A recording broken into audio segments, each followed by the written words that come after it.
I mean, we have been hearing all these months since last 1 year. There has been an increasing alerts for the Indian pharmaceuticals, especially the cough syrups and also some of the ophthalmic products being supplied by Indian companies to the various geographies. And the WHO also given a few of the medical alerts to the some of these companies which were allegedly linked to the serious adverse events, be it the deaths of the small children or eye-related infections noticed, which are alleged to the Indian pharmaceutical supplies. So, from Pharmexcil's side, as an export promotion agency, we feel it is our responsibility to protect the image of the Indian pharma industry on the global platform. As we know, the industry has been emerged as a global supplier not only in the generics but also in the vaccines and entire supply chain of the pharmaceuticals. But these kind of an instance is certainly going to have an aberration in the minds of the international community about the quality of the pharmaceuticals, and there is an increased suspicion also among the global stakeholders about the quality. So all these days we are relying more on the quality and affordability.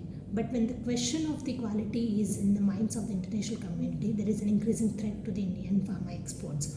So having realized this emerging need to sustain the image of the Indian pharma on the global platform, Pharmexcil, with the support of the Department of Commerce, we have constituted a program called the Capacity Building Program for imparting knowledge on the importance of the quality and the patient safety to the industry players. So we have observed most of the small and medium scale companies are more or less linked with these kind of alerts what we have been seeing in the recent past.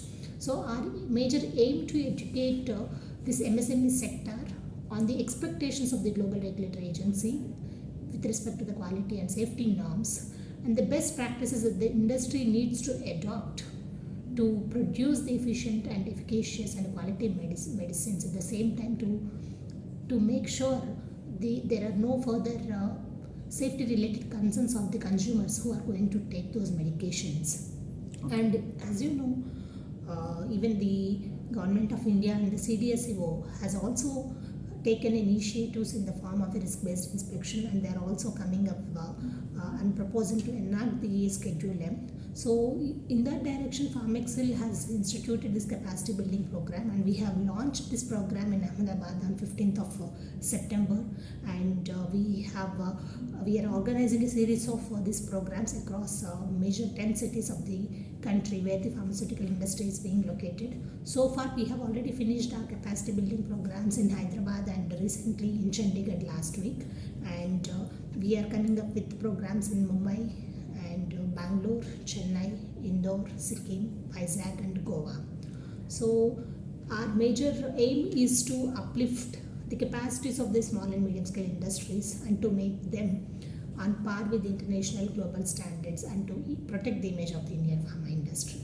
Okay, and as you mentioned, these UN aberrations on Indian pharma companies, has it had any impact on the exports?